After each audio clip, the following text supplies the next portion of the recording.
Buen día, soy el doctor Roque Ruiz del servicio de RL del Hospital Provincial del Centenario y vamos a ver el tema de insuficiencia ventilatoria nasal, un tema muy importante, de consulta bastante frecuente, que incluye a cualquier grupo etario. Esto no distingue edad, no distingue género, sino que se presenta a lo largo de toda la vida y tiene mucho que ver con las patologías de la consulta de guardia también.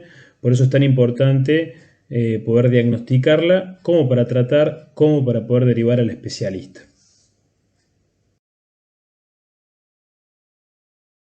Las fosas nasales tienen diversas funciones, desde la conducción del aire inspirado, entendiendo al pasaje aéreo desde las narinas hacia los pulmones a través de la coana, a través de la faringe. Esto es cualquier alteración estructural que oblitere el paso del aire nos va a estar generando la insuficiencia ventilatoria.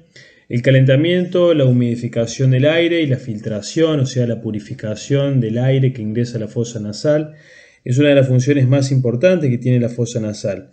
La llegada del aire al pulmón debe cumplir con ciertos requisitos que son fundamentales y tienen que ver con la función y la fisiología nasal, que ya la hemos visto en la clase de fisiología.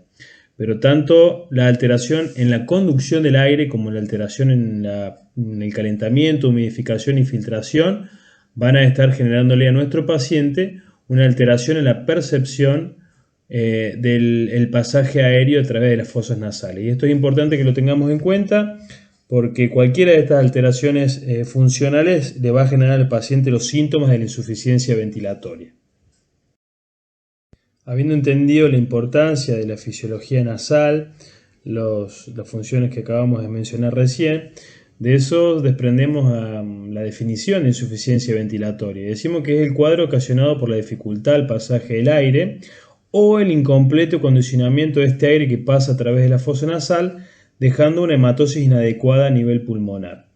De ahí a que la podamos clasificar en insuficiencias de tipo cualitativas, donde vemos alterado la calidad del aire inspirado y lo vamos a dividir en causas extrínsecas o intrínsecas, o sea, propias de la nariz. A estas insuficiencias cualitativas decimos que llevan alteraciones que van a afectar el acondicionamiento del aire inspirado, la calidad no va a ser óptima. Y aquellas insuficiencias de tipo cuantitativas, que tienen que ver, como su nombre lo dice, con algo mensurable, con una alteración en el pasaje aéreo. Y esa alteración en el pasaje aéreo va a estar ocasionada por una causa orgánica, algún obstáculo anatómico, por ejemplo, que impida el paso del aire, o algunas cuestiones funcionales que van a afectar, por ejemplo, a nivel de la mucosa de los cornetes, hipertrofiándolos de tal manera que impidan el pasaje del aire. Por eso decimos que estas alteraciones llevan a una disminución en la cantidad del aire inspirado. Con respecto a la clasificación de las cualitativas, cuando hacemos referencia a la alteración en la calidad del aire inspirado, dijimos que lo podemos dividir en causas extrínsecas, o sea, no propias del paciente, sino del medio ambiente, como son las temperaturas extremas, humedad inferior al 30% o contaminación ambiental. Y las causas intrínsecas sí que tienen que ver con patologías propias del paciente, donde se ve alterada la calidad de la mucosa, fundamentalmente de la fosa nasal, impidiendo, lógicamente, adecuar el aire inspirado por la fosa nasal. Y acá tenemos enfermedades congénitas tipo, por ejemplo, la fibrosis quística o el síndrome de Cartagener, alergias, distonías vegetativas, enfermedades neurovegetativas o aquellas enfermedades metabólicas. Estos factores determinan una insuficiencia mucociliar, como decíamos recién, en la mucosa se ve el defecto, o alteraciones en el ciclo nasal. El concepto de ciclo nasal es muy importante, lo hemos visto en fisiología nasal, que van a impedir el acondicionamiento normal del aire. Como estos procesos tienen que ver con cuestiones más bien funcionales, decimos que por lo general son reversibles espontáneamente, lógicamente, cuando nos alejemos de la contaminación ambiental, cuando estemos en lugares con una humedad adecuada del 95 al 100%, con temperaturas dentro de los rangos aceptados para la tolerancia nasal, o en el caso de enfermedades, y esto teniendo en cuenta las causas intrínsecas, cuando adoptemos el tratamiento médico, ya sea sistémico o local, que pueda contener el problema de base que nos está generando la insuficiencia ventilatoria. Con respecto a las causas orgánicas, vamos a hablar de alteraciones, por ejemplo, en la pirámide nasal, considerando que cualquier alteración en la estructura de lo que vemos hacia la exposición facial del paciente, de nuestras fosas nasales, cualquier modificación en la estructura, ya sea por alguna malformación, por la insuficiencia valvular. Nosotros sabemos que el ingreso a nuestro vestíbulo nasal, esto lo vimos en anatomía, es a través de la narina. Ingresamos al vestíbulo nasal y luego a través de la válvula nasal vamos a ingresar a la fosa nasal propiamente dicha, para atravesar la coana e ingresar a través de la coana a la rinofaringe. Entonces vamos a hablar de esas alteraciones de la pirámide nasal, como dijimos, dado por causas congénitas tipo malformaciones, por insuficiencias a nivel valvular o por traumatismo de nuestra pirámide nasal, fundamentalmente de los huesos nasales propios, de los procesos ascendentes del maxilar, que pueden estrechar el ingreso del aire a nuestra fosa nasal propiamente dicha.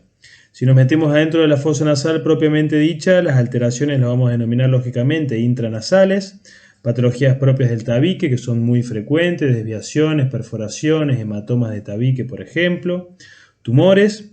Los tumores de la fosa nasal por lo general obedecen a proliferación en la pared lateral de la fosa nasal, por eso es tan importante que reconozcamos la anatomía de los meatos, la anatomía de los orificios de desembocadura de todos los senos parafaciales. Pólipos de tipo rinosinusal. Tenemos el capítulo los pseudotumores inflamatorios de la fosa nasal, haciendo referencia a los pólipos nasales. Algunos vamos a ver como ejemplo de insuficiencia. Cuerpo extraño. El cuerpo extraño nasal es muy frecuente en la consulta pediátrica. Por lo general son unilaterales y nos damos cuenta por las características o la manifestación de lo que la madre, el padre, un hermanito cuenta, ¿no? Una epistaxis, una rinorrea mucopurulenta unilateral, o que lógicamente vio al niño o se ve a través del orificio narinario que algo tiene en la nariz. Las hipertrofias de cornetes son muy frecuentes, las sinequias y bueno, dijimos recién, está repetido la palabra tumores. Los tumores lógicamente, ya sea benignos o malignos, ocupando la fosa nasal, va a generar alteraciones intranasales que se van a manifestar dentro de otros signos que tenga el tumor a través de la insuficiencia ventilatoria. Y cuando ingresamos a la rinofaringe, hablamos de alteraciones rinofaringias, ya sea por un aumento hipertrófico de la vegetación adenoidea, muy frecuente en los niños, pólipos que ocluyan las coanas, como son los pólipos antrocoanales, que vamos a ver ejemplo, la atresia de coana o la imperforación del orificio coanal uni o bilateral, y también los tumores lógicamente de cabo. La adenoiditis es el proceso inflamatorio infeccioso de la vegetación adenoidea. Cada vez que tenemos un proceso inflamatorio infeccioso en alguna región del cuerpo, lógicamente una de sus manifestaciones es la tumoración, el aumento de tamaño. Así que aquellas manifestaciones de tipo infeccioso e inflamatoria del adenoide también van a desencadenar la insuficiencia ventilatoria nasal en el niño. Con respecto a la funcional, entonces, decimos que son enfermedades propias de la mucosa endonasal. Esto determina la hipertrofia por lo general reversible de los cornetes, y en esto tiene que ver las rinosinusopatías de tipo alérgica, las inflamatorias y no inflamatorias como colinérgicas, reflexógenas y medicamentosas.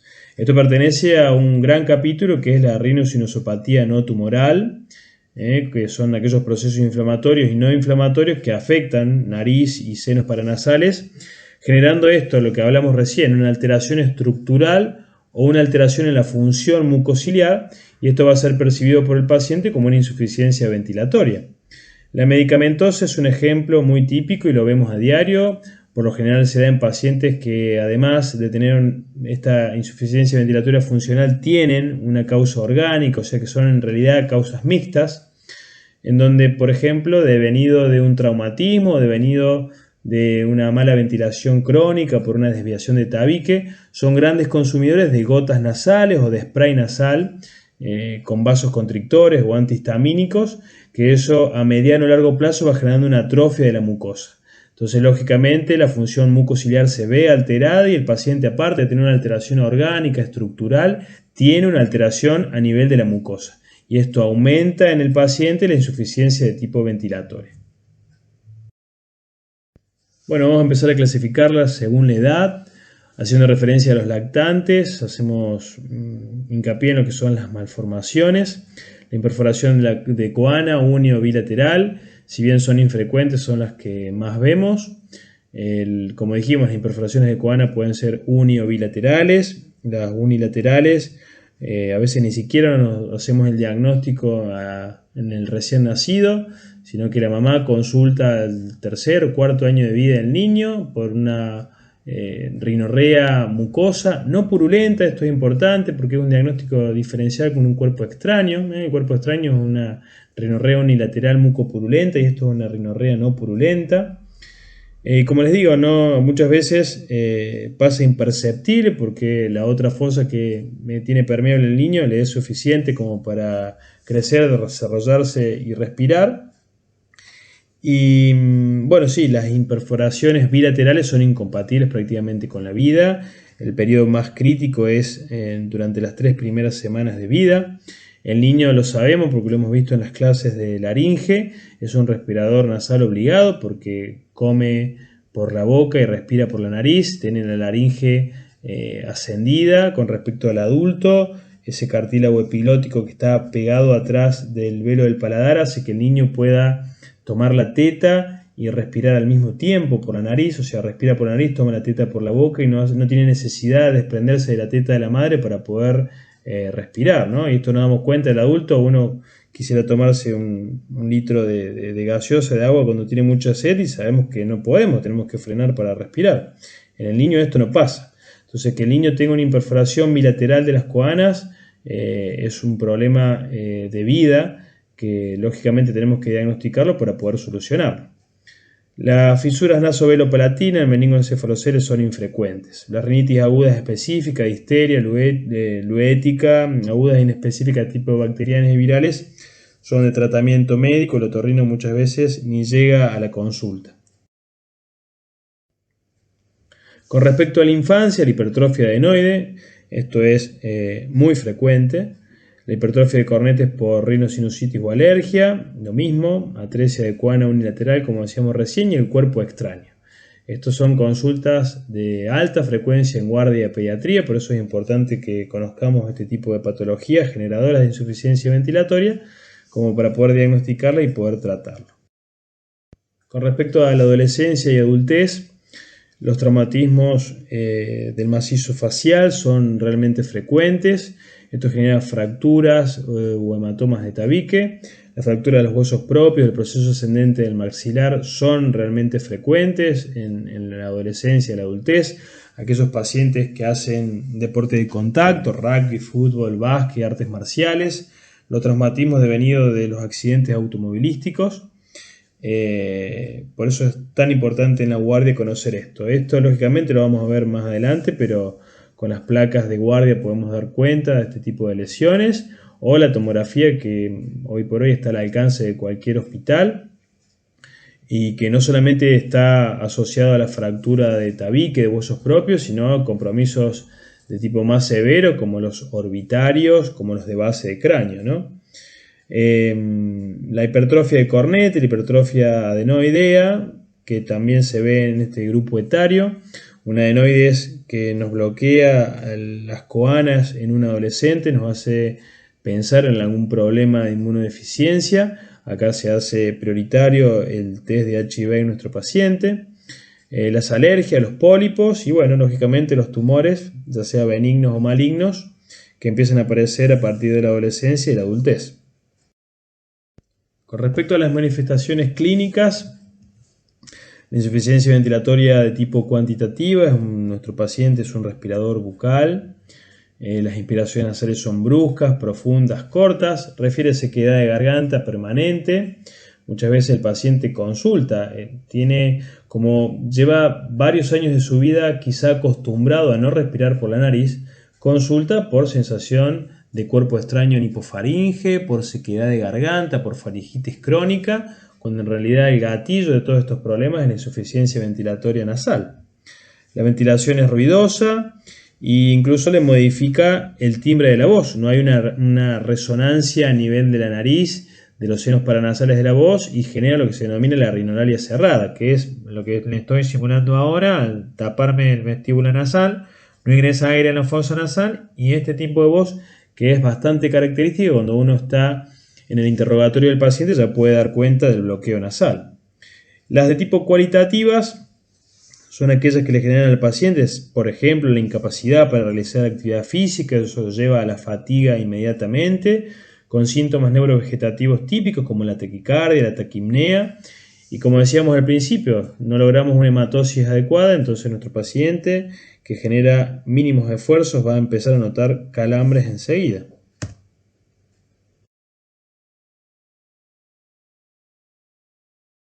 Con respecto a las repercusiones locorregionales del paciente que no puede respirar por la nariz, esto también es importante porque lo que decíamos hace un rato, muchas veces el paciente consulta no por la insuficiencia ventilatoria, porque es algo a lo cual su vida crónicamente lo llevó a adaptarse a esta situación, sino por las repercusiones que le va ocasionando no haber ventilado por la nariz.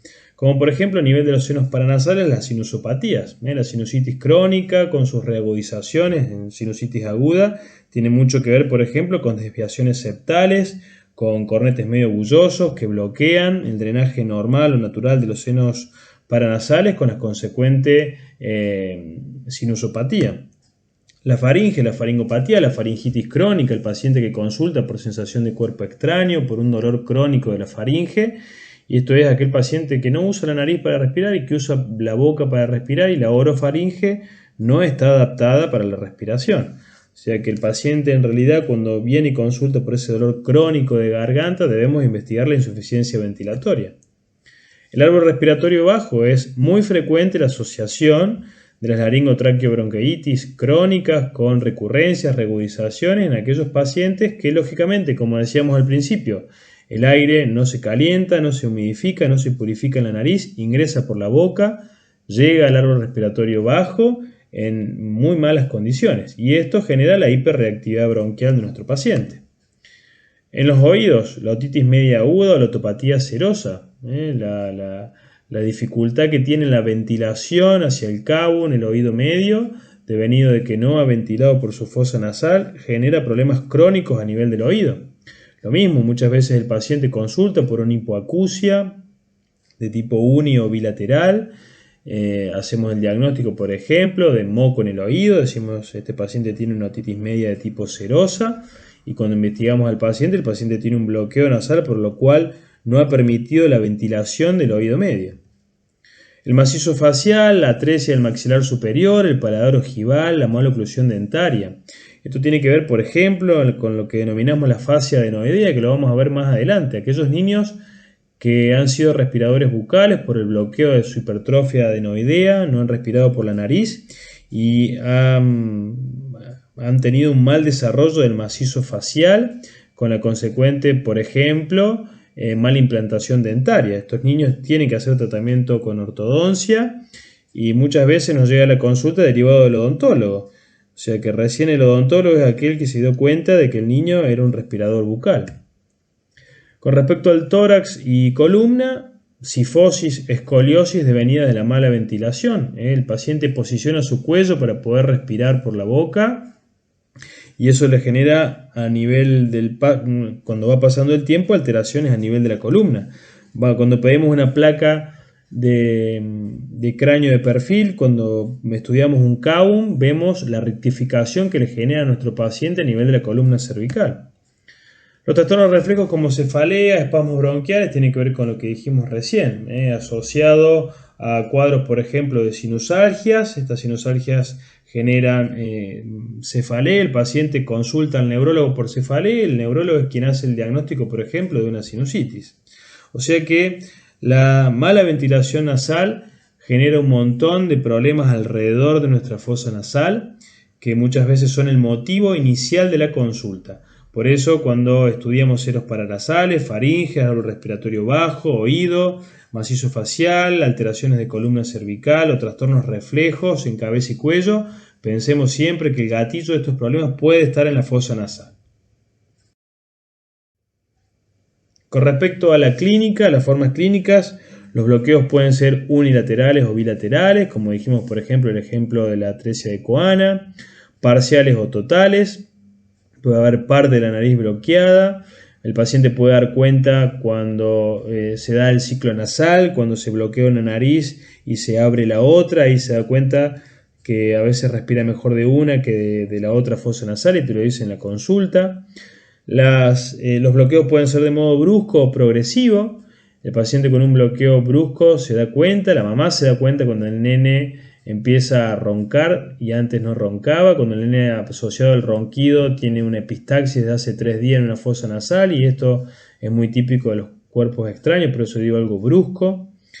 Y las transitorias versus las permanentes, esto tiene también mucho que ver con las funcionales, con los cambios climáticos, en donde nuestro paciente a nivel del interrogatorio nos va a ir dando cuenta cuando interrogamos acerca de en qué momento se da, cuál es la fosa que presenta mayor bloqueo, si una o dos fosas, nos va a orientar al diagnóstico.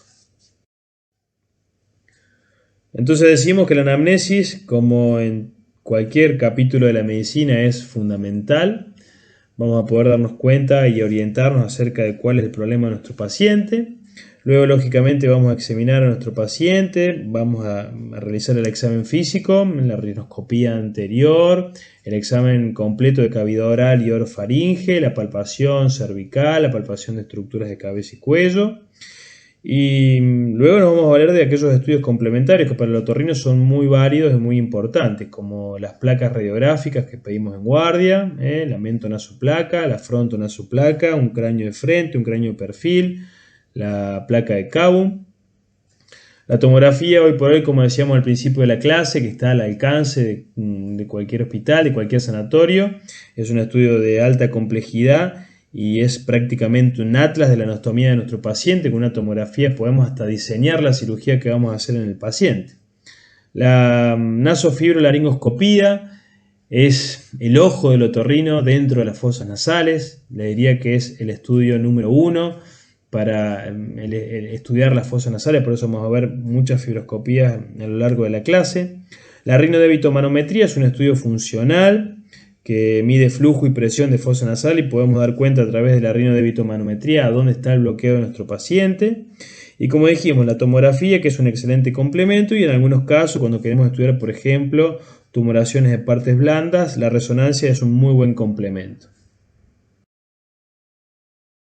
Vamos a ver una endoscopía cadavérica que nos va a permitir reconocer las estructuras anatómicas desde el punto de vista endoscópico. Acá estamos viendo el cornete inferior, cornete medio, a su izquierda está el tabique nasal. Eso, como dijimos, cabeza de cornete medio, cabeza de cornete inferior. Estas son las estructuras que inicialmente vienen en esta imagen, es la que tenemos en la rinoscopía anterior cuando miramos al paciente en guardia, sin necesidad de una óptica, ¿no? Vamos a avanzar con la óptica a través del corredor inferior. Esto es cola del cornete inferior. Atravesamos la coana y llegamos al cabum. Esto es el cabum o rinofaringe. Este es el rodete tubario y ahí abajo la desembocadura de la trompa de Eustaquio, la trompa auditiva. Ahí. Este es el velo del paladar. Y los límites de la coana, que es efenoides hacia arriba, vomer hacia medial, la transición entre el velo del paladar y el paladar óseo acá en el piso, y hacia los costados una de las láminas de la apófisis pterigoides, ¿no? La lámina interna de la pterigoide. Volvemos al corredor inferior, levantamos el cornete inferior, estamos en el meato inferior y sabemos que anatómicamente a nivel del meato inferior va a desembocar la vía lagrimal. Ahí damos vuelta a la óptica, miramos hacia arriba y vemos la desembocadura a nivel de la válvula mucosa, desembocadura de la vía lagrimal. Hacia medial tenemos el infundíbulo esfenoidal, hacia lateral tenemos el meato medio. Miren cómo se desprende el cornete medio, que ya lo vamos a ver mejor. Si desplazamos hacia lateral el cornete medio, ingresamos al infundíbulo esfenoidal, vemos acá arriba cornete superior. Y si seguimos más hacia atrás y lateralizamos la cola del cornete superior, vamos a ver el orificio de desembocadura del seno esfenoidal. Ahí lo vemos, ¿eh? Esto es cola de cornete superior y eso es la desembocadura de nuestro seno esfenoidal izquierdo.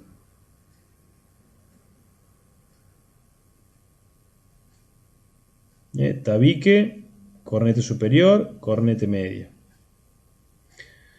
Si miramos las partes que tiene el cornete medio, es muy importante. Hacemos referencia a axila, cuello y cabeza de cornete medio. Si medializamos el cornete medio, vemos la estructura de la pared lateral nasal. Esto es la apófisis unciforme. Ahí atrás tenemos bula etmoidal. La apófisis unciforme y la bula etmoidal van a delimitar, donde la apófisis unciforme deja de ser vertical y se hace horizontal. Acá, a este nivel, ahí, si lo viésemos con una óptica inclinada, estaría el orificio de desembocadura del seno maxilar. Y lógicamente, la desembocadura del seno frontal viene a caer justo por detrás de la apófisis unciforme y por delante de la bula etmoidal.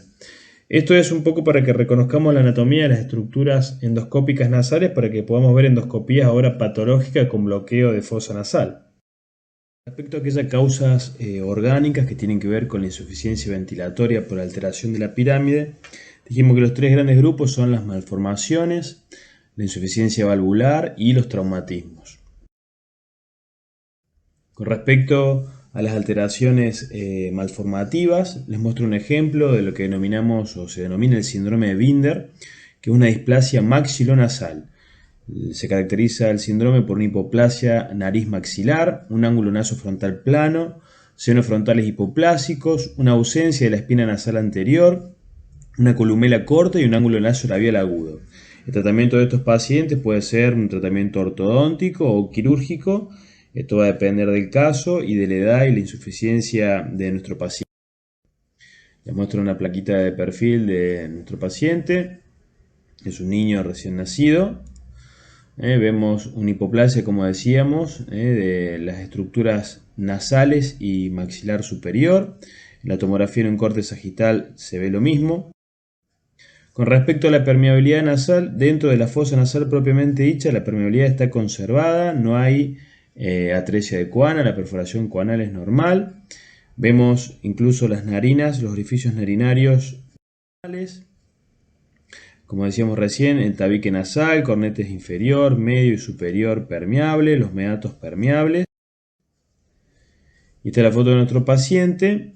Lo que decíamos, el ángulo nasofrontal plano, un ángulo nasolabial agudo y una columela corta, ¿no? La columela dentro de la anatomía es el sostén, si se quiere, de la punta nasal, donde se da esta confluencia entre el ángulo de la pirámide nasal con el labio. Eso hace que se estreche la válvula nasal, el vestíbulo nasal y genere una insuficiencia ventilatoria nasal a nivel de la punta de la nariz. Por eso lo incluíamos dentro de esta clasificación de alteraciones en la pirámide y no propiamente dichas adentro de la nariz. Otro ejemplo de alteraciones de la pirámide es el colapso valvular.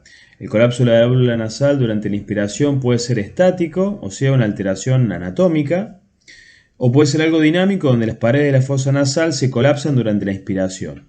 No hay por lo general formas puras, sino que más bien se da una forma mixta de asociación. O sea, el paciente, además de tener el problema anatómico a nivel valvular, tiene una necesidad de aumentar la fuerza de inspiración y eso conlleva al colapso también de los cartílagos alares del vestíbulo. En este caso vemos el colapso inspiratorio, vemos cómo los cartílagos alares colapsan sobre el tabique, generándole la insuficiencia ventilatoria a nuestro paciente. Esto es un problema a nivel de la punta nasal. Y el siguiente caso es una patología de una granulomatosis de Wegener, donde vamos a ver las sinequias. Ahí atravesamos el vestíbulo, estamos en el fondo del vestíbulo y se ve la válvula con sinequias que han fibrosado y han unido ambas estructuras de la pared lateral con la pared medial, impidiendo el pasaje del aire a través desde el vestíbulo a la fosa nasal propiamente dicha. Ahí estamos en la fosa nasal derecha. Vemos que por dentro incluso también hay sinequias. Y pasamos a la fosa nasal izquierda de nuestra paciente y nos damos cuenta de la sinequia prácticamente completa de la válvula nasal del lado izquierdo.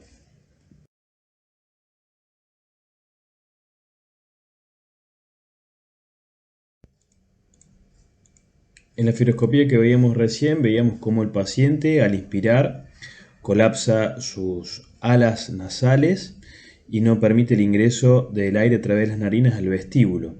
Lo que vamos a ver ahora es una paciente con una patología denominada granulomatosis de Wegener, donde tiene unas sinequias a nivel de la válvula nasal.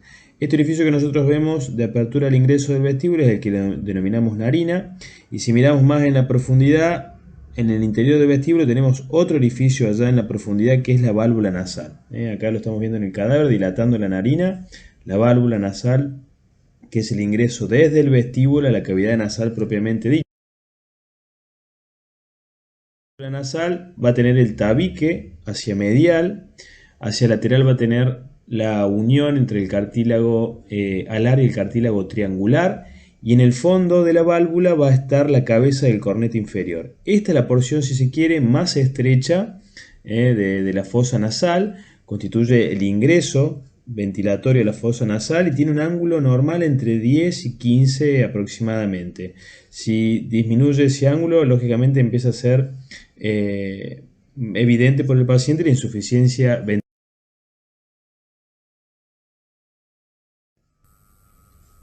Y todo lo que le decía recién, esta es la fibroscopía de esta paciente con una patología que ha generado sinequias por granulomas y se han pegado los límites del tabique con los cartílagos laterales y la cabeza del cornete. O sea que esta mujer no ventila en absoluto debido a que el aire, si bien ingresa por la nariz en el vestíbulo, no puede ingresar a la fosa nasal propiamente dicha. El siguiente ejemplo, que es muy frecuente y es típico de la guardia, son los traumatismos nasales. Recordar el techo de la fosa nasal, el primer hueso que tenemos expuesto es el hueso nasal propio, y es un hueso bastante delgado en su punta, en su vértice anterior, va haciéndose cada vez más gruesa a medida que va en busca de articularse con el hueso frontal. Por eso incluso está rodeado de partes blandas, cartilaginosas, músculo y tegumentos, lo que lo hace ser la porción ósea de primer contacto entre los traumatismos faciales. Por eso es tan frecuente la fractura. Lógicamente, cuando tenemos traumatismos nasales con fractura de los huesos propios, vamos a tener deformidad nasal con laterorrinias, aumento lógicamente del espesor de las partes blandas por el proceso inflamatorio, pero si nosotros palpamos la nariz de nuestro paciente a nivel del tercio superior, que es el óseo, vamos a percibir las crepitaciones típicas de las fracturas. En la placa que vamos a pedir en guardia va a ser un par radiológico, una placa de huesos propios nasales, que es esto, un perfil focalizado en los huesos propios, y la vamos a comparar con una mentonazoplaca que nos va a permitir ver el bombé de los huesos propios en el techo de la fosa nasal. Miren, a mayor aumento, la placa de huesos propios, como vemos las fracturas con un desplazamiento acá en el vértice del hueso propio. Lo que les estoy mostrando acá ya es una tomografía de un paciente con un traumatismo nasal. Miren cómo se delimita el cartílago curvado hacia la fosa nasal derecha, bloqueando la fosa nasal derecha. Ahí ya cuando estamos a nivel de la nariz o fosa nasal propiamente dicha, ya la permeabilidad cambia, es una nariz permeable.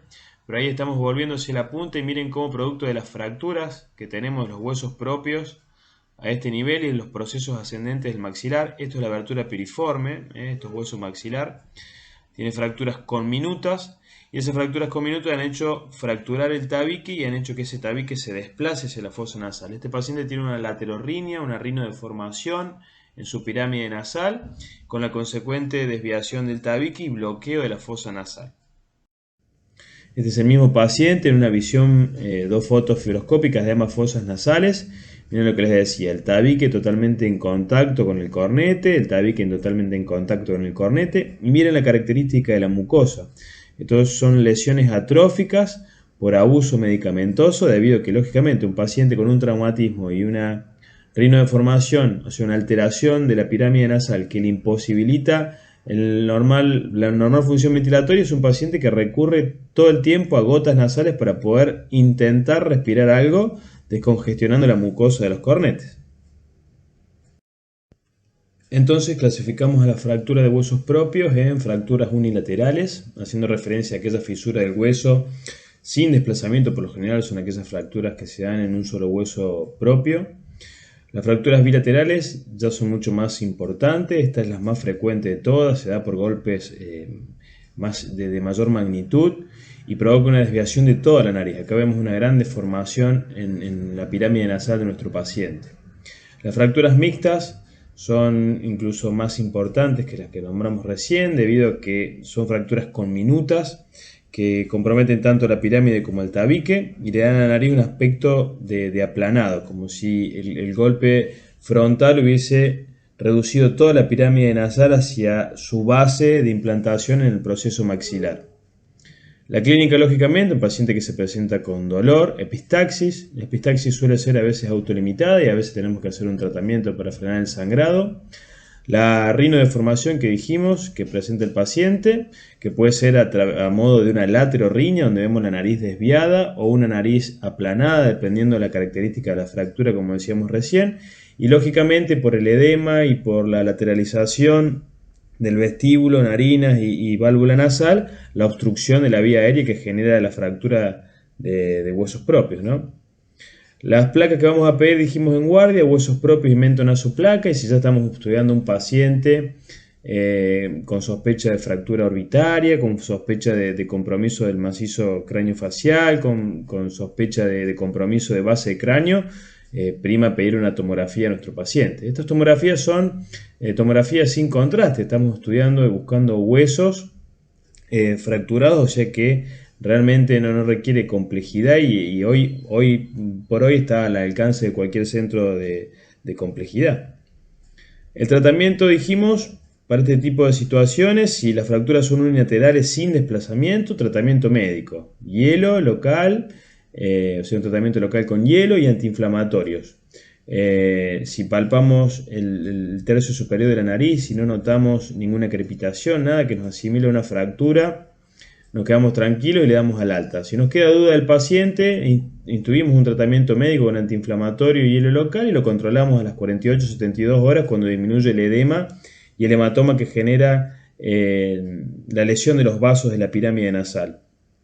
Si las fracturas son bilaterales pero sin desplazamiento, podemos colocar una férula y le damos tratamiento médico. Cuando el paciente tiene un bloqueo nasal, podemos darle spray con descongestivos nasales tipo oximetazolina, o a largo plazo un corticoide nasal tipo mometasona o fluticasona, que tienen muy poca biodisponibilidad en sangre, que van a quedar contenidos en la fosa nasal y que van a ayudar a nuestro paciente a que disminuya el proceso inflamatorio intranasal con la consecuente apertura de la vía aérea. Si las fracturas son bilaterales, con desplazamientos, esas mixtas conminutas, no solamente tenemos que hacer una férula como habíamos visto recién, sino ya hay que reducir la fractura. Esto se puede hacer con anestesia local o se puede hacer con anestesia general, también dependiendo de la edad de nuestro paciente, de la tolerancia al dolor, de la tolerancia a la manipulación y la instrumentación que vamos a hacer acomodándole los huesos nasales. Lo ideal es realizarlo dentro de las 48-72 horas, cuando ya ha disminuido el edema y podemos palpar los límites óseos de la fractura y darnos cuenta cómo están posicionados los huesos. Lógicamente, previo a esto hemos visto las placas, hemos visto la tomografía y ahí procedemos a hacer la reducción del hueso. El tiempo ideal es, por lo general, antes de los 7 días.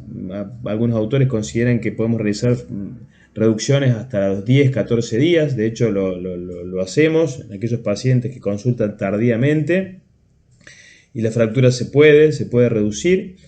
Ya digo, con anestesia local, si no la necesidad de entrar al quirófano para poder trabajar cómodo y que el paciente no sienta ninguna molestia en la instrumentación. La férula de los taponajes, dijimos, si son fracturas conminutas o grandes desplazamientos, no solamente le vamos a poner un yesito o una férula por fuera de la pirámide, sino que eso va a ir acompañado de un taponaje anterior que mantenga la estructura de la pirámide nasal. Y ya sea que el paciente haya tenido o no epistaxis, esto tiene que ver el taponaje anterior no con el sangrado, sino con el mantenimiento de las estructuras, para que suelden los huesos una vez que lo hemos reducido.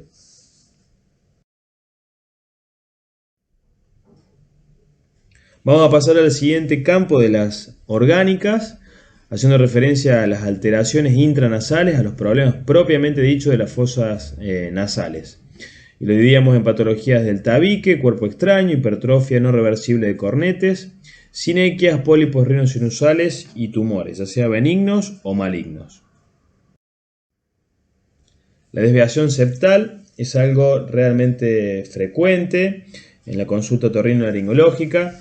El paciente puede tener una desviación septal dado por un desarrollo disarmónico del macizo craneofacial, o el paciente puede tener una desviación septal debido a un traumatismo. Por eso digo que es tan frecuente. Las deformaciones ubicadas en la parte posterior del tabique suelen originarse en una discordancia del crecimiento a nivel de la formación de nuestro macizo craneofacial, y esto hace que el tabique sea sometido a varias fuerzas o dos fuerzas por lo menos contrarias que generan una desviación a modo de cresta o espolón. Esto es a nivel del tercio posterior de la fosa nasal, llegando hacia la coana con el consiguiente bloqueo de nuestra fosa nasal.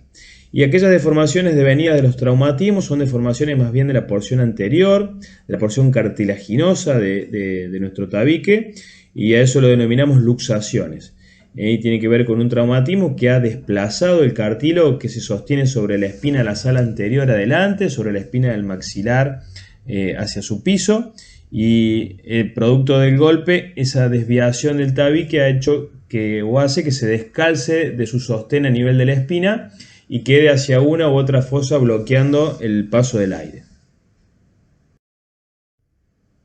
Acá tenemos un ejemplo, miren esta tomografía, como el paciente tiene una importante desviación hacia la fosa nasal derecha.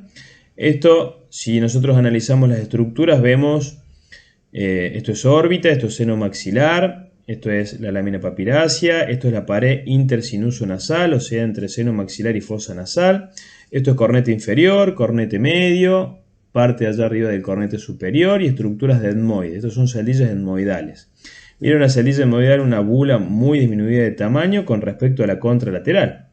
Esta fosa nasal izquierda, este etmoides del lado izquierdo, encuentra un espacio mucho más amplio debido a que el tabique ha sido lateralizado hacia la fosa nasal derecha.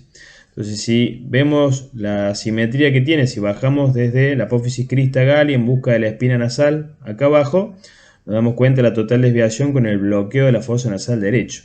¿Qué hace el cornete contralateral? Esto se llama una hipertrofia vicariante. Miren cómo aprovecha el espacio que tiene el cornete, dado que su función es calentar y humidificar, y quiere aprovechar todo el aire que entra en su crecimiento de la mucosa. Entonces, de este lado tenemos el bloqueo de nuestro paciente referido por la desviación, y de este lado podemos tener un bloqueo de nuestro paciente dado por el crecimiento de las estructuras del cornete. Cornete inferior, cornete medio.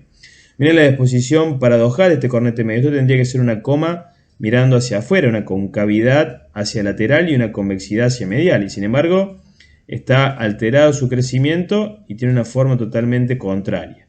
Miren la bula etmoidal aumentada totalmente de tamaño con respecto a su contralateral, debido a que tiene mucho más espacio esta fosa nasal de este lado que con respecto a su contralateral. En un plano axial vemos en esta tomografía una gran desviación también. Estamos hablando del tercio posterior próximo a la coana. Estos son los rodetes tubarios, esto es cabum. Estos son las apófisis pterigoides del efenoides. Esto es seno maxilar, algo de cornete medio inferior ahí, cornete medio acá, y la importante alteración estructural del tabique.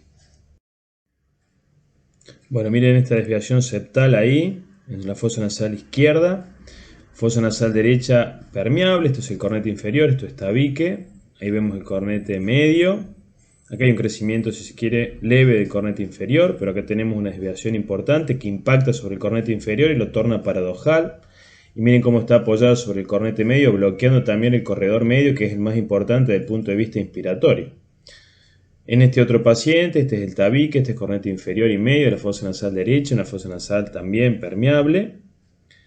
Y en su fosa nasal contralateral vemos esta desviación ósea posterior, como impacta en el cornete medio, bloqueando el corredor medio. Este es otro paciente. Miren este aumento hipertrófico óseo de la espina nasal. Esto es el tabique, cornete inferior y cornete medio, cómo le bloquea la totalidad del corredor de la fosa nasal derecha. De la izquierda, perdón. Esta es la derecha, con su cornete inferior hipertrófico, con un gran bloqueo de ambas fosas nasales a predominio de la izquierda, como veíamos recién.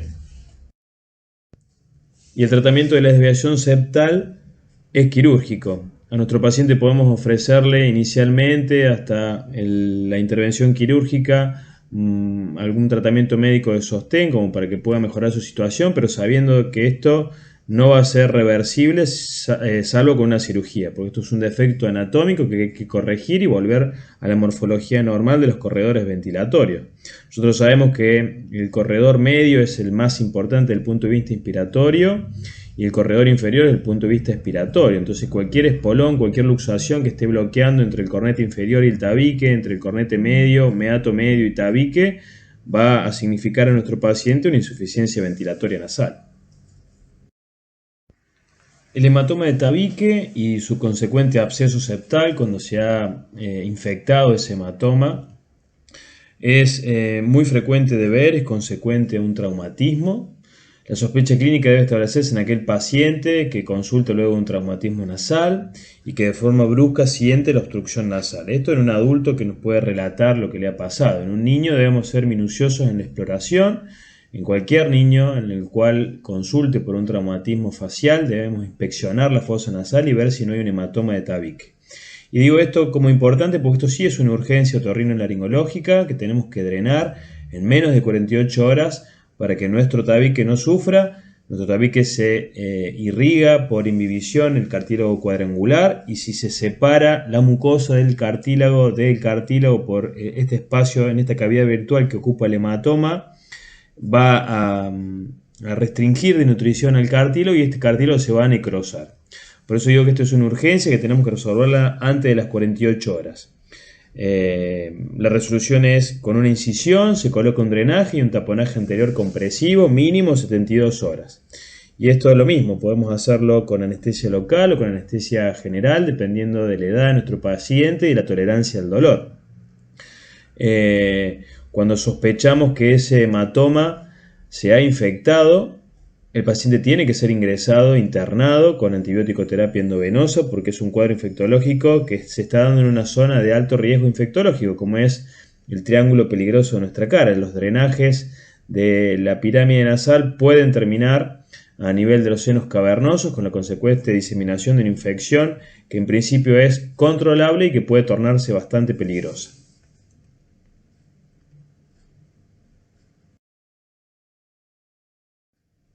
Miren, en esta diapositiva tenemos un ejemplo de un hematoma septal bilateral y el examen es muy fácil. Acá no necesitamos para darnos cuenta si tiene un hematoma de tabique ningún instrumental. Con el simple hecho de posicionar nuestro dedo pulgar sobre la punta nasal del paciente y elevarla, podemos abrir la apertura narinaria y ver si el tabique está bombado. Es fácil de darse cuenta porque el tabique abomba y bloquea toda la válvula nasal. Acá tenemos un hematoma bilateral.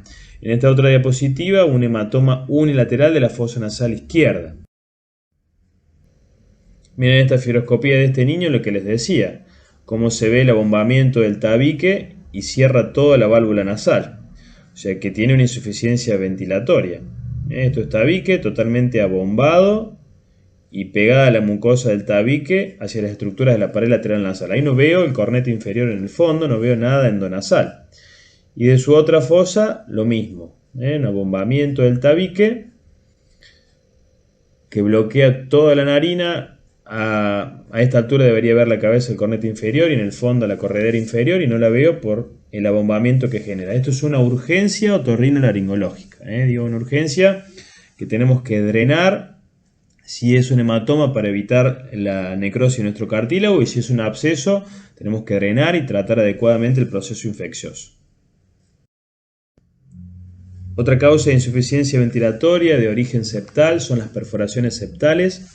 Estas pueden tener un origen traumático, ser secundarias a cirugía, a cauterizaciones nasales bilaterales. Es muy frecuente los traumatismos unguiales en los niños. Determinadas infecciones como sífilis, tuberculosis, por ejemplo, que nos pueden afectar la mucosa nasal y como consecuente una alteración a nivel septal que favorezca la perforación.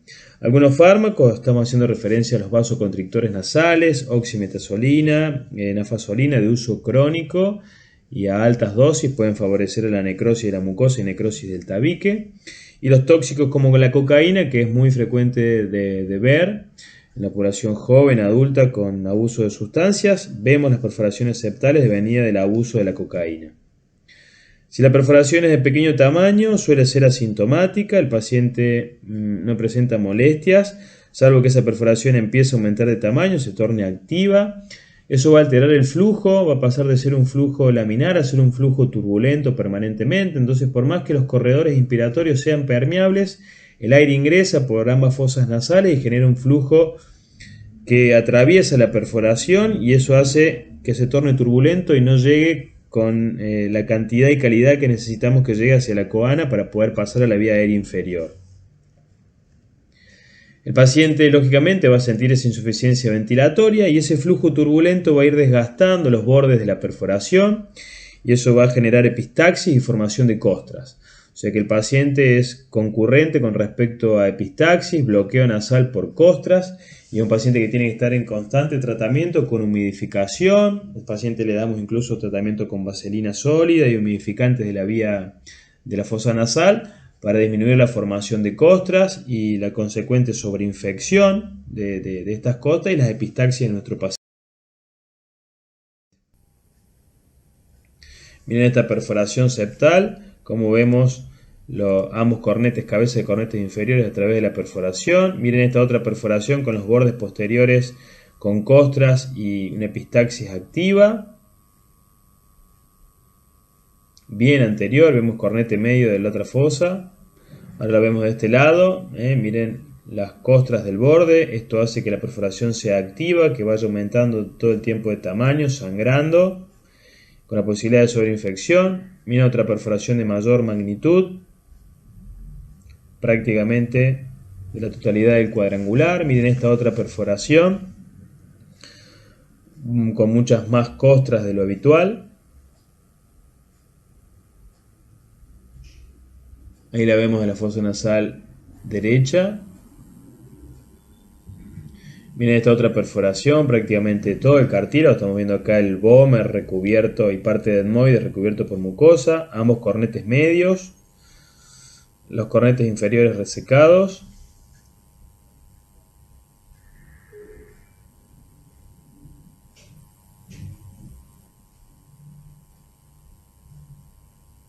El aire ingresa por ambas fosas nasales y genera un flujo turbulento que impide la normal llegada del flujo aéreo hacia la coana. Miren los bordes de un color más blanquecino nacarado de lo habitual, en constante cicatrización, porque lo que les dije recién, la perforación se mantiene estable y luego pasa a su actividad. Y miren esta otra fosa nasal sin nada de tabique, no distinguimos paredes laterales, indistinguible el piso, un piso de fosa nasal fistulizado hacia el paladar en un paciente consumidor crónico de cocaína. Con respecto a los cuerpos extraños nasales, muy frecuentes en pediatría, por lo general unilaterales, y digo por lo general y hagamos esta salvedad, siempre que revisamos un niño con la posibilidad de un cuerpo extraño nasal, por más que la madre, el niño, el hermano relate que tiene el cuerpo extraño en una fosa nasal, revisemos ambas fosas nasales y revisemos los oídos, porque más de una oportunidad encontramos que el niño jugando no solamente se ha puesto un cuerpito extraño en una fosa nasal, sino que tenemos algo también para poder sacar a nivel de alguno de los conductos auditivos externos. O sea que en el examen del niño por un cuerpo extraño nasal debe no solamente revisarse la fosa nasal, sino ambos oídos también. Decimos entonces que el paciente se da cuenta, la madre se da cuenta por una obstrucción nasal brusca, el niño de golpe empieza a respirar mal, empieza a roncar. La mamá se da cuenta que tiene una rinorrea que puede ser mucopurulenta unilateral. Esto es importante porque el cuerpo extraño de la nariz va generando un proceso infeccioso, una rinitis que puede terminar en una rinosinusitis. El tratamiento del cuerpo extraño nasal cuando la secreción es mucopurulenta debe ser antibiótico, aparte de extracción del cuerpo extraño. El antibiótico que usamos en la fosa nasal es la amoxicilina o amoxicilina asociada a ácido clavulánico. El cuerpo extraño puede generarle lógicamente por el proceso inflamatorio una epistaxis, entonces muchas veces la mamá consulta por epistaxis de 3-4 días de evolución y cuando miramos la fosa nasal tiene el cuerpo extraño alojado. El olor fétido es característico porque muchos niños, incluso dependiendo de la calidad del cuerpo extraño, goma espuma, papel, son estructuras que absorben el moco, la humedad de la fosa nasal y que se contaminan rápidamente y le generan la fetidez característica del cuerpo extraño. Si no llega al diagnóstico temprano el cuerpo extraño, puede generar una reacción granulomatosa que lo va a englobar, generando lo que se denomina el rinolito. No es lo habitual el rinolito. La insuficiencia ventilatoria, la epistaxis, la otorrea mucopurulenta hacen que el paciente llegue a la consulta cuando el cuerpo extraño todavía está alojado sin haber sido englobado con un granuloma. Miren, por ejemplo, una goma espuma en esta fosa nasal derecha. Miren la reacción inflamatoria alrededor de la mucosa, del cornete, del tabique. Esto, como les digo, genera epistaxis y una rinorrea mucopurulenta. Esto es otro segmento de goma espuma, sin reacción granulomatosa, sin epistaxia, o sea, de reciente introducción. Estructuras metálicas, la famosa pila botón, que es una urgencia otorrinolaringológica. Aros metálicos adentro de las fosas nasales. Papel. Por lo general los cuerpos extraños quedan impactados entre el cornete medio, por debajo del cornete medio, por fuera del cornete inferior y por dentro del tabique. Lógicamente por dentro de la válvula nasal, en la fosa nasal propiamente dicha. Por eso necesitamos muchas veces la instrumentación de un espéculo nasal, una pinza bayoneta o un palpador para poder hacer la extracción del cuerpo extraño.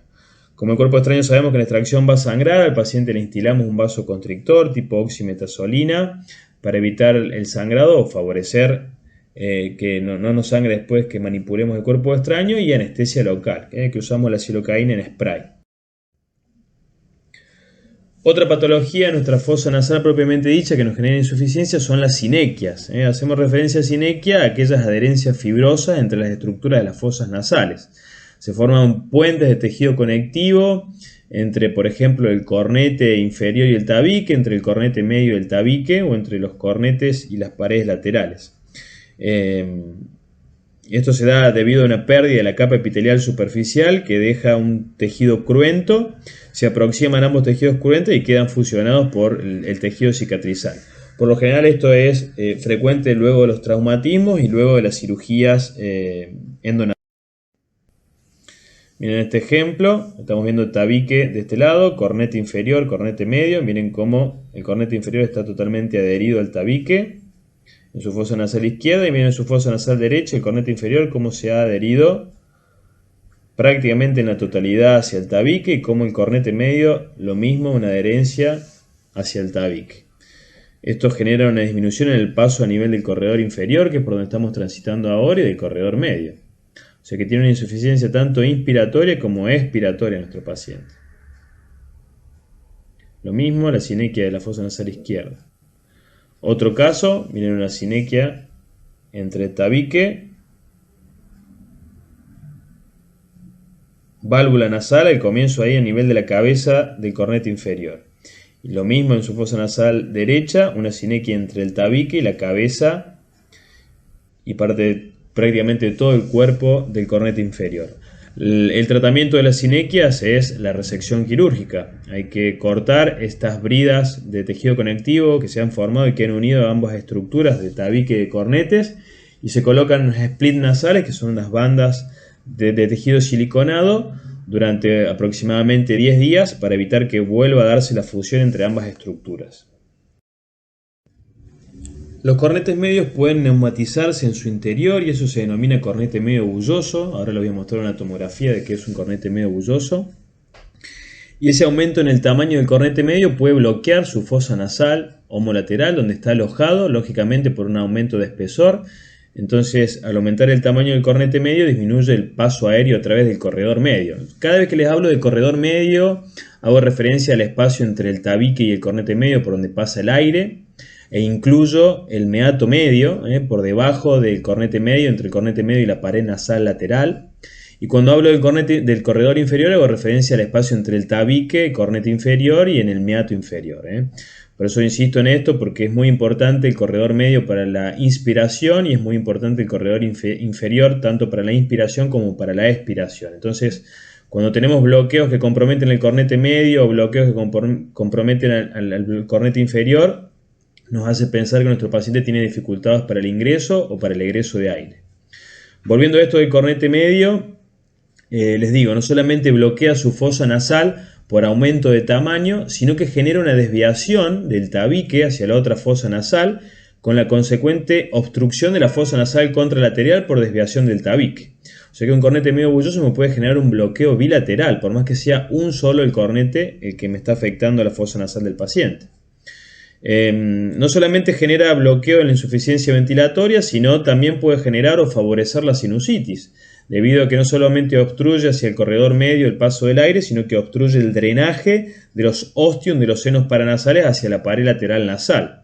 El cornete medio tiene que ver con el meato medio y con el drenaje en conjunto del seno frontal, etmoides anterior y seno maxilar, que son los que habitualmente se obstruyen cuando encontramos un paciente con un cornete medio bulloso patológico.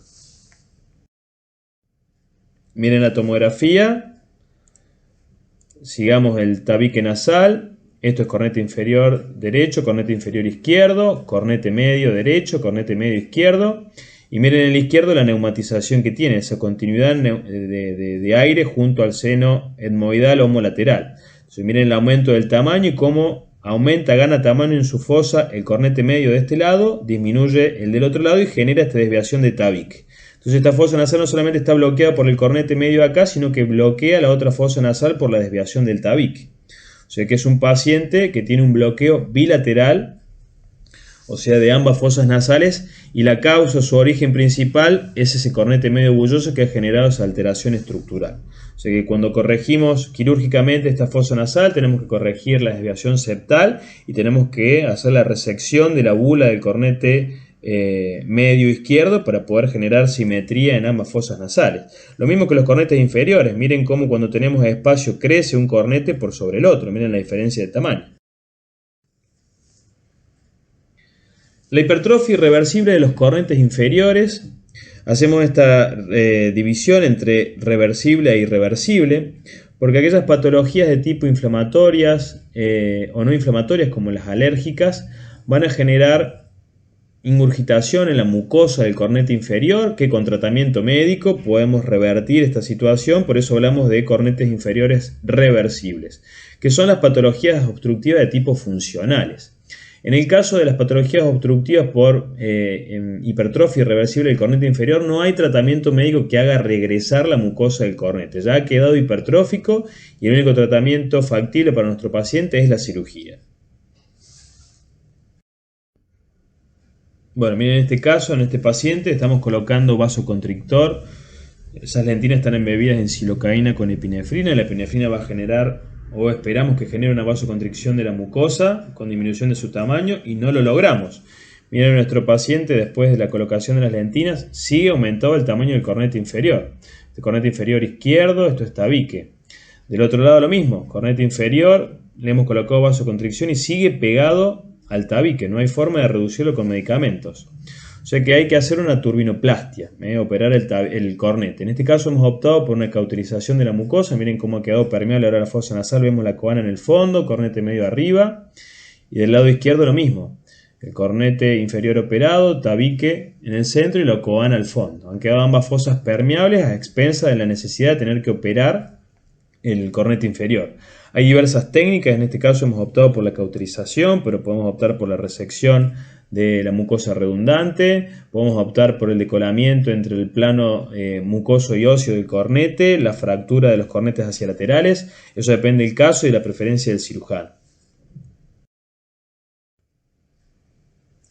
Otra causa de obstrucción orgánica de la fosa nasal propiamente dicha son las poliposis nasosinusales.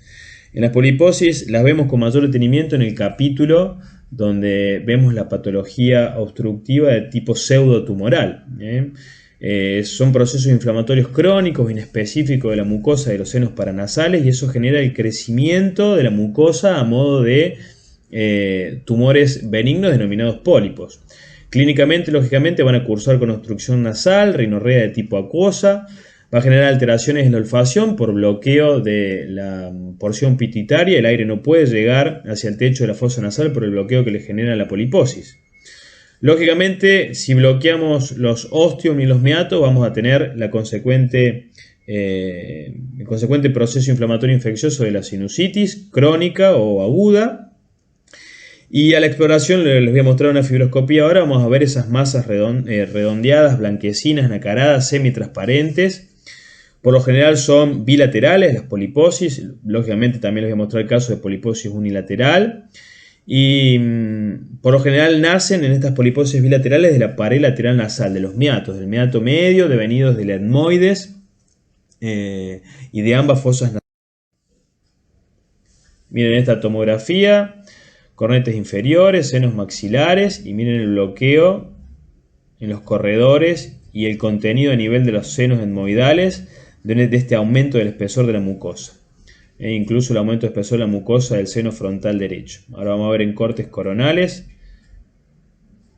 el mismo paciente, ambas fosas nasales, cornetes inferiores, tabique, aparecen los cornetes medios, miren este cornete medio bulloso y miren la ocupación por densidad de tejido blando de ambos corredores medios y el relleno de los senos etmoidales. Y esto es lo que les decía, este es el color normal de la mucosa del tabique, cornete inferior,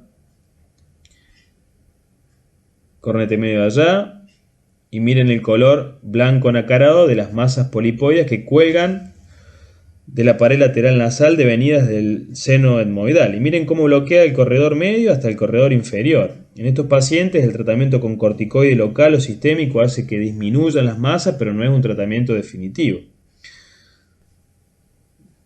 Miren cómo vemos ahí pared lateral nasal, cornete medio y cómo a nivel del meato medio nace esta masa polipoidea. De este lado, miren, tenemos una protrusión de la espina que le genera esa malformación en el cornete inferior. Este es el cornete medio y miren la masa polipoidea viniendo desde el meato medio, bloqueando el corredor medio, o sea, debajo del cornete medio. Ahí tenemos la masa polipoidea. Mejor dicho, una degeneración polipoidea, porque esto es cornete medio. Esto es el pólipo y esto es la degeneración polipoidea de la mucosa. También empieza a crecer de modo patológico la mucosa del cornete medio. Con respecto a los tumores benignos como causa de insuficiencia ventilatoria, tenemos por ejemplo el papiloma invertido, que si bien lo consideramos dentro de los tumores benignos, hay un porcentaje no menor de pacientes que pueden tener una proliferación de ese papiloma invertido en un carcinoma epidermoide de fosa nasal. Por eso son tan importantes de diagnosticar y resecar de modo adecuado. Se comportan como un bloqueo unilateral porque su crecimiento es desde la pared nasal lateral hacia la fosa nasal homolateral. Otros tumores benignos de menor frecuencia son los osteomas, adenomas, fibromas y hacemos mención al angiofibroma nasofaringio. Si bien es un tumor benigno, su crecimiento loco-regional es bastante agresivo, pero son tumores realmente importantes y una destrucción muy importante. Y el paciente consulta por bloqueo nasal uni o bilateral si está totalmente bloqueada la coana, porque son tumores que dan su crecimiento más que nada hacia la coana y cabo, o sea, hacia la porción posterior de la fosa nasal o de la rinofaringe. Y el paciente, como digo, consulta por un bloqueo uni o bilateral y estos tumores, como obedecen un origen de tejido vascular, su comportamiento también es a través de la epistaxis. Miren un ejemplo de un papiloma invertido. Miren la fosa nasal de nuestro paciente, una foto de la narina, cómo el tumor aparece a través de la fosa nasal. Imagínense el bloqueo de este paciente. Esta es la tomografía en un corte coronal, cómo bloquea todo desde el techo, desde la base del cráneo, desde el techo de la fosa nasal hasta el piso, cómo abomba con el tabique hacia la fosa nasal contralateral, cómo compromete el seno maxilar, cómo destruye la pared lateral del seno maxilar llegando hasta las partes blandas. Y esto en un corte, el mismo paciente en un corte axial. Vemos otro caso de un papiloma invertido. Miren la tomografía en los cortes axiales, cómo bloquea toda la fosa nasal homolateral. La lesión puede comprometer el seno o puede ocupar el ostium con el consecuente contenido de moco en su interior. Lo vemos en los cortes coronales, el bloqueo unilateral. La otra fosa nasal libre, veíamos recién el cornete medio bulloso, ya que habíamos hablado de la bulla. Y miren cómo bloquea toda la fosa nasal hasta ambas coanas hacia atrás. O sea que el paciente consulta por insuficiencia ventilatoria predominio izquierdo, pero algo del lado derecho también. Miren la masa de un color característico. Este es el cornete medio, tabique. Miren el cornete medio unido ahí a través de la axila a la pared lateral y cómo la masa nace de la pared lateral debajo del corredor medio. En la otra fosa nasal llegamos hasta la coana y miren cómo bloquea también al llegar hacia la porción posterior del cavum, pasa hacia la otra fosa nasal la lesión bloqueando ambas coanas. Con respecto a los tumores malignos, lógicamente esto se va a profundizar en otro seminario de tumores de fosas nasales. Acá lo nombramos como ejemplos de bloqueo nasal, porque la clínica del paciente, como insisto, consulta por la sensación de insuficiencia ventilatoria. Los tumores malignos que asientan en la región rinosinusal son de una estirpe bastante variada, pero como en toda la vía aerodigestiva alta, el carcinoma escamoso es el más frecuente. Le siguen en frecuencia los estesioneuro, los carcinomas adenoide quístico, adenocarcinoma, melanoma, etc. Todos estos tumores, como nacen a nivel de una fosa nasal, van a comenzar con la obstrucción y el bloqueo unilateral, que si esto se torna progresivo puede llegar al compromiso de ambas fosas nasales. Miren este ejemplo, una resonancia con un compromiso de la fosa nasal derecha y el compromiso de todo el seno maxilar, incluyendo el tumor que invade órbita a través de la destrucción de la lámina papirácea. Vemos cómo invade el piso de la órbita y vemos cómo rompe la pared lateral del seno maxilar ingresando a las partes blandas de la región geniana. Lo vemos de este lado. Miren cómo el tumor incluso rompe el maxilar y la paciente tiene el tumor invadiendo a través de la cavidad oral devenida de la fosa nasal y del seno maxilar derecho. La fibroscopía, entramos por la fosa nasal, miren los restos de sangre, por eso decimos que consulta por bloqueo unilateral y epistaxis. Tabique, estamos atravesando la válvula nasal y ahí vemos corneta inferior acá abajo y una masa de aspecto polilobulada, de características anatómicas irregulares y que nos obstruye todo el corredor medio y el corredor inferior. Seguimos viendo la pared lateral, tabique, y cómo ha crecido y ha bloqueado toda la fosa nasal.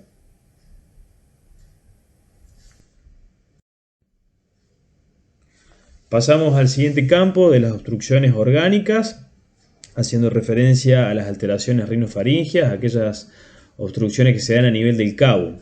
La adenoiditis como proceso inflamatorio infeccioso de la vegetación adenoide en los niños, las poliposis que comprometen el cabo, la hipertrofia adenoidea como algo muy característico de la infancia, las atresias de coana como una malformación congénita que bloquea el paso de la fosa nasal propiamente dicha hacia el cabo, y los tumores de cabo.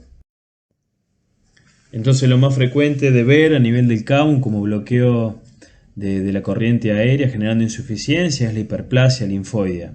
La vegetación adenoidea hipertrófica, grado 2 o grado 3, con un bloqueo prácticamente total de la coana en el niño, es algo muy frecuente. Y si encontramos una hipertrofia de la vegetación adenoidea en un adulto, vamos a pensar en una inmunodepresión, vamos a pensar en un HIV, que no quiere decir que esto sea una condición sine qua non, sino que hace a que tengamos que hacer el estudio y el diagnóstico diferencial. Lógicamente, como son hipertrofias de tejido del cabo, nuestro diagnóstico diferencial, ya sea por imagen o ya sea por endoscopía, va a ser los tumores tipo linfomas, tipo carcinoma, a lo cual tenemos que estudiar para confirmar o descartar.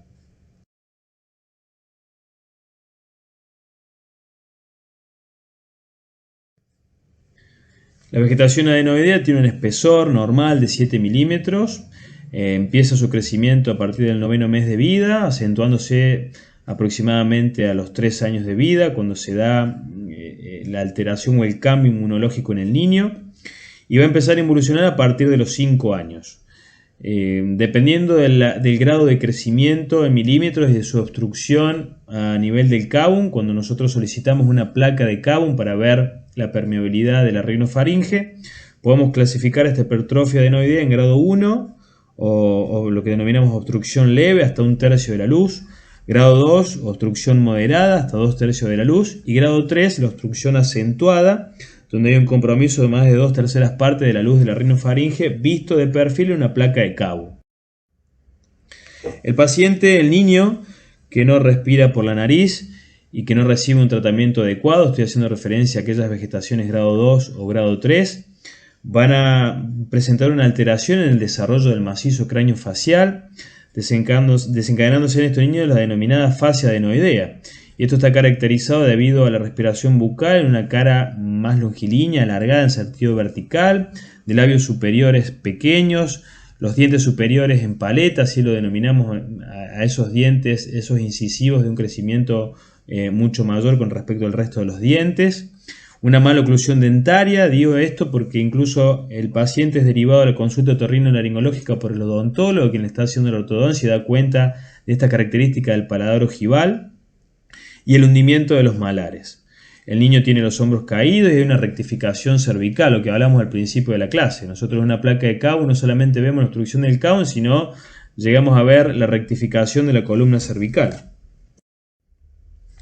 Estas son imágenes de internet de niños con fascia adenoidea, lo que decíamos recién, la alteración a nivel de los dientes, el paladar ojival, en vez de ser un paladar bombé habitual de un normodesarrollo del macizo facial, esto está agudizado hacia la línea media. Vemos la mala implantación dentaria, incluso hasta doble línea de implantación dentaria. Y miren, este niño no solamente está acompañado evidentemente por una hipertrofia adenoidea, sino miren ambas amígdalas palatinas de grado 4 contactando unas con otras. Es un niño que está totalmente bloqueado. El tratamiento es inminentemente quirúrgico. Entonces, la clasificación 1, 2 y 3, como decíamos recién, la hacemos de visualizar una placa, entendiendo que la hipertrofia de la vegetación adenoidea es ese tejido linfoide de nuestro aldillo de Waldeyer que tenemos ubicado a nivel del techo y pared posterior del cabo. Así lo deberíamos ver en una placa de Cowen. Buscar bien, seguimos el piso de la fosa nasal. Entramos siguiendo las partes blandas de la fosa nasal, nos basamos en el piso de la fosa nasal, ubicamos el maxilar, piso de fosa nasal, llegamos hasta el límite posterior, vemos y ubicamos el límite anterior de nuestra faringe, tenemos la columna cervical, el arco anterior del atlas, el axis. Entonces de esta forma seguimos la línea de partes blandas de la faringe y la unimos con la línea que viene de la fosa nasal, del piso de la fosa nasal, y esto es nuestro cabo. Este aumento de espesor de partes blandas es lo que nos está bloqueando la coana a este nivel, le está generando al paciente el bloqueo nasal. Por delante de las partes blandas y por debajo del gonion de ambos ángulos mandibulares podemos ver la densidad de partes blandas del tejido, el aumento de espesor de las amígdalas palatinas. Entonces miren cómo nuestro niño va a tener un bloqueo del cabo por la hipertrofia del adenoide y va a tener un bloqueo a nivel de la orofaringe por la hipertrofia de las amígdalas palatinas. Por eso cuando estudiamos un niño por vegetación adenoide va en consecuencia también el estudio de las amígdalas palatinas, porque en su conjunto, tanto a nivel del cabo como a nivel de la orofaringe, tanto la vegetación adenoidea como las amígdalas palatinas pueden generar el bloqueo de la columna respiratoria. Esto es una hipertrofia de grado 1, como decíamos, seguimos el piso de la fosa nasal, seguimos el límite anterior de la faringe y a nivel de las partes blandas el aumento de espesor es mínimo, la columna aérea está respetada, lo vemos ahí en el dibujo con las flechas. Esta plaquita se tiene que hacer con el niño con la boca cerrada, por eso muchas veces vamos a ver en las placas acá adelante la mano de la mamá sosteniéndole la boca cerrada, para que el niño lógicamente respire por la nariz y descienda el velo del paladar, que es esto que tenemos acá, para poder visualizar las diferentes densidades radiológicas y ver la permeabilidad. Miren en este esquema cómo vemos un aumento de espesor de las partes blandas, ya hablamos de una vegetación adenoidea de grado 2. Y como en este ejemplo vemos en la plaquita el aumento de espesor de partes blandas bloqueándonos toda la columna aérea a nivel de la rinofaringe. Miren, vamos a ver fibroscopías de niño con hipertrofia de amígdalas palatinas. Estos son amígdalas palatinas grado 3, llegan hasta la proximidad de la úvula. Miren el moco pegado atrás en la pared posterior de la faringe. Ahí ingresamos por la nariz, esto es corneta inferior, tabique, esto es fosa nasal izquierda. Y miren la vegetación adenoide bloqueándole, esto es un grado 3, bloqueándole prácticamente todo el ingreso de la coana.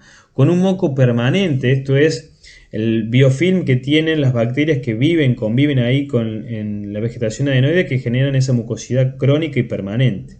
Otro caso también, amígdalas palatinas grado 3.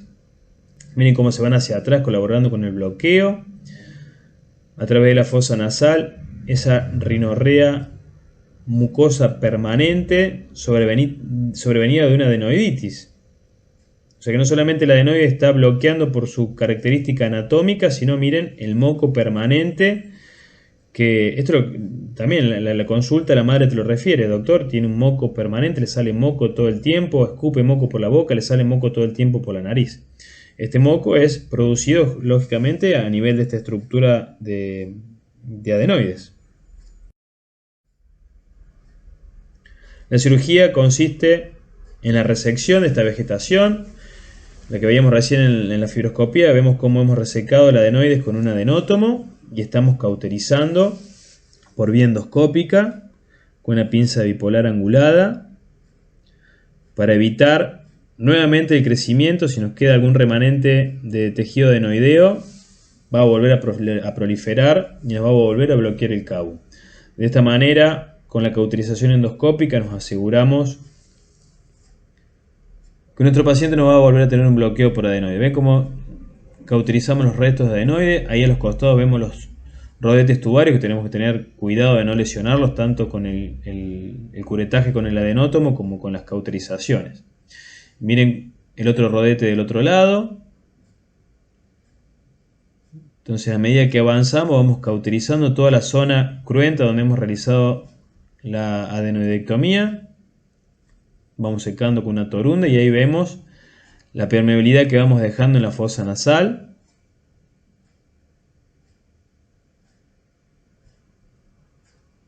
Se ve el tabique en el medio, visto desde el cabo, y ambas coanas hacia los laterales. Tenemos tabique en el medio y ambas coanas. Y vemos la cola de los cornetes medios e inferiores abajo. Cola de cornete medio y cola de cornete inferior. Con respecto a las amígdalas palatinas, como decía, si bien estamos estudiando el CABUN, las amígdalas palatinas colaboran con la hipertrofia adenoidea en el bloqueo de la columna aérea de los niños. Por eso muchas veces en la cirugía se hace en consecuencia la resección del adenoides y la resección de ambas amígdalas palatinas. A las amígdalas palatinas las vamos a clasificar en 4 grados dependiendo de la relación que tiene en proliferación del tejido linfóide, desde la pared lateral, o sea, por dentro de los pilares amigdalinos anterior y posterior, en busca de la úvula. Y lo que les decía recién, vamos a hablar de grado 1, grado 2, grado 3 y grado 4, cuando ya prácticamente se tocan las amígdalas palatinas entre sí. En grado 1 vemos la amígdala contenida dentro del pilar anterior y el pilar posterior. Grado 2 ya sobresalen por fuera del pilar anterior y el pilar posterior. Grado 3 llegan hacia la proximidad de la úvula. Y grado 4 cuando ambas amígdalas están en contacto. O sea, imagínense en un niño con esta hipertrofia de amígdalas palatinas, sumado a eso una hipertrofia de vegetación adenoidea, como este niño ya prácticamente es un insuficiente ventilatorio nasal y hasta un insuficiente ventilatorio por la vía oral. Este niño no solamente es roncador, sino este niño es un paciente que hace apneas obstructivas del sueño de grado severo. La resección de la amígdala en la misma cirugía. Hacemos la amigdalectomía, en donde estamos resecando la cápsula de la amígdala. Estamos cauterizando con una pinza bipolar y separando la amígdala de la loge amigdalina. Vamos a desprenderla de su polo superior, tercio medio, y cuando llegamos al polo inferior de la amígdala, donde ingresa el pedículo vascular más importante de la amígdala, lo vamos a clampear y ligar con un hilo en un intento de evitar el sangrado postoperatorio. Ya tenemos el clampeado, resecamos la amígdala y generamos la ligadura del polo inferior. De esta forma hemos hecho la cirugía de la amígdala palatina y luego cuando terminamos por una avanzamos por sobre la otra amígdala palatina.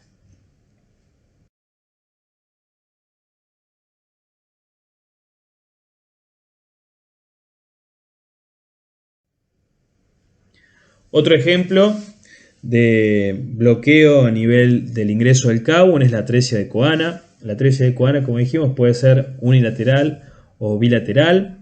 Dependiendo del material que oblitera la coana, podemos considerar las atresias de coanas óseas, membranosas o mixtas. Cuando es bilateral, el diagnóstico debe ser establecido tempranamente. Hay un periodo crítico que son las 3 primeras semanas en el niño. El niño va a cursar con crisis de cianosis.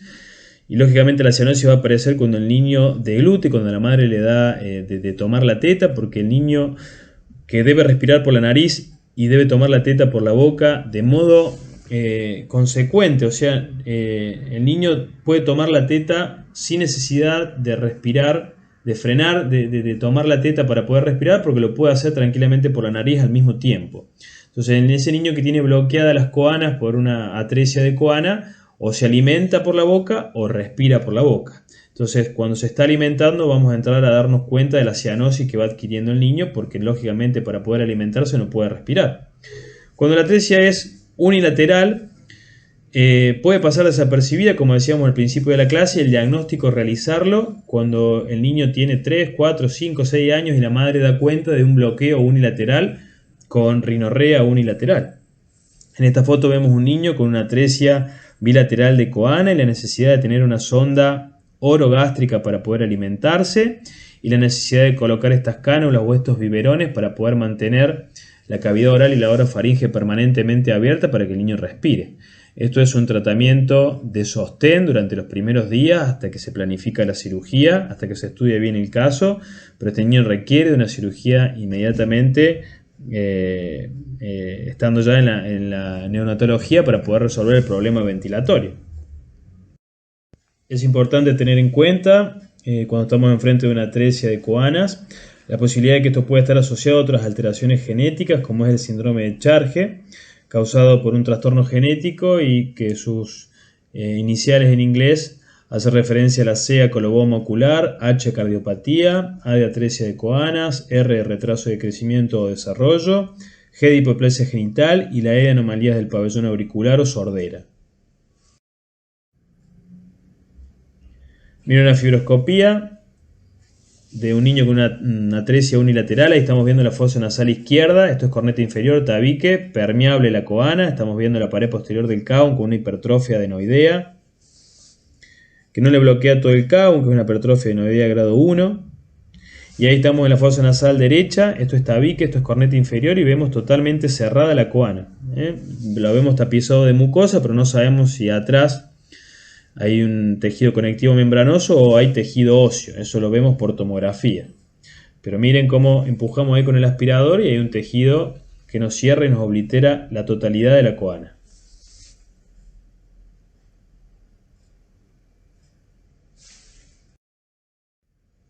Esto, como les decía, es una tomografía. Miren en este corte axial la coana del lado derecho y la coana del lado izquierdo cerrada totalmente por un bloque macizo de formación de esta placa atrésica. Y miren un poco más abajo, a nivel de la coana, está permeable. Vemos las dos láminas de la pterigoides y vemos la permeación de la nasal. Esta es la fibroscopía de la misma tomografía y vemos cornete inferior, cornete medio, tabique. Esta es fosa nasal derecha, tabique, cornete inferior.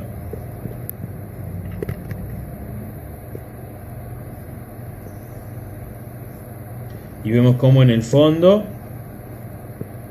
tiene este orificio con tejido cicatrizal alrededor, de permeabilidad de la coana, escasa permeabilidad, no es una coana normal. Esto es lo que denominamos una estenosis a nivel de la coana. Con respecto a los pólipos que pueden bloquearnos el Cavum, hacemos referencia al pólipo antrocoanal. El nombre lo dice, antro deriva del antro maxilar, nace a nivel del seno maxilar de una proliferación de la mucosa sale por lo general por un orificio accesorio denominado orificio de Giraldez de la pared intersinuso nasal, se mete al corredor medio, al meato medio, y el meato medio empieza a transitar su recorrido con el paso del tiempo, aumenta de tamaño y va ocupando la fosa nasal homolateral hasta caer hacia la coana y bloquear ambas fosas nasales. Miren este paciente, como dijimos, el origen dentro del seno maxilar, cómo sale por su orificio secundario. Y vemos la masa polipoide ahí, ocupando la fosa nasal. Y vemos en nuestro paciente, levantándole el velo del paladar, cómo el pólipo cae por detrás del cavum hacia la orofaringe. Otro ejemplo de otro pólipo antroconal de la fosa nasal derecha. Vemos, como dijimos, cómo nace. Miren ahí cómo bloquea todo el fondo de la fosa nasal. Acá estamos viendo en la fosa nasal contralateral, o sea que este niño tiene un bloqueo de su fosa nasal derecha e izquierda por el pólipo ocupando todo el cavum. Miren la importancia en el tamaño del cavum cuando sacamos y operamos el pólipo. Imagínense el bloqueo que tiene este niño a nivel de su fosa nasal.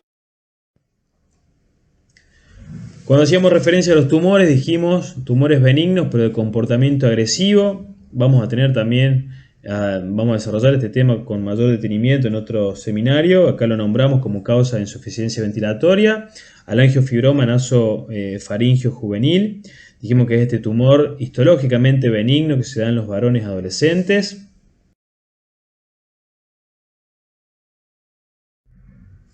Y miren esta tomografía. Tabique, cornetes inferiores, senos maxilares, cornetes medios.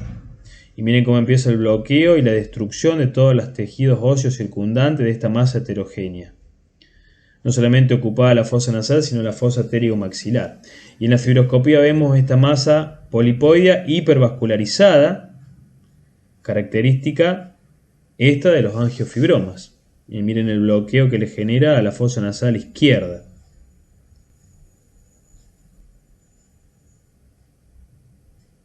Llegamos hacia el fondo a nivel del cavum.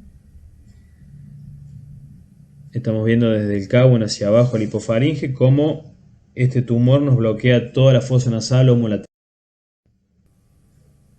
En un adulto, una fibroscopía con una masa a nivel del cavum. Miren, no es la característica típica de una vegetación adenoidea, pero por protocolo estudiamos, como dijimos, procesos infecciosos como HIV y procesos tumorales. Miren el bloqueo bilateral de ambas coanas devenido por esta tumoración. Esto hay que estudiarlo con imágenes, tomografía, resonancia. Hay que ver en la tomografía, en la resonancia, el estudio angiográfico, de ver el grado de vascularización o no, porque vamos a necesitar una biopsia para poder dar cuenta de la estirpe de este tumor. Sabemos que los linfomas van a tener un tratamiento médico con rayo quimio y sabemos que los tumores de tipo carcinoma pueden verse beneficiados por cirugía o por tratamiento oncológico. Pero necesitamos la biopsia para poder estadificarlo y lógicamente antes de biopsiarlo descartar que no sean tumores vasculares como vimos recién el angiofibroma.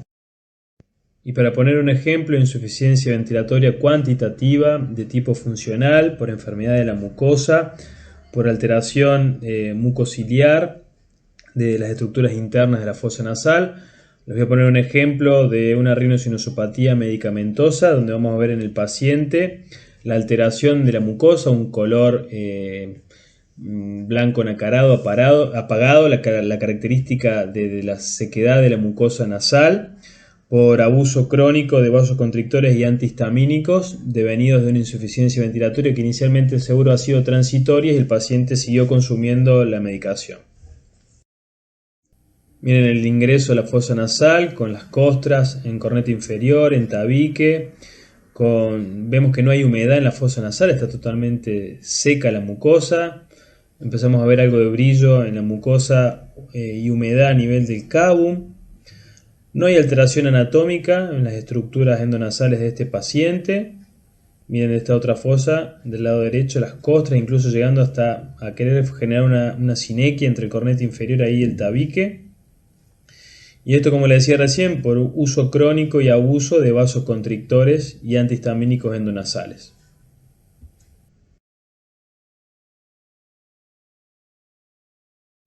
Tenemos que hacer referencia en la clase de insuficiencia ventilatoria al síndrome de apneas o hipopneas del sueño.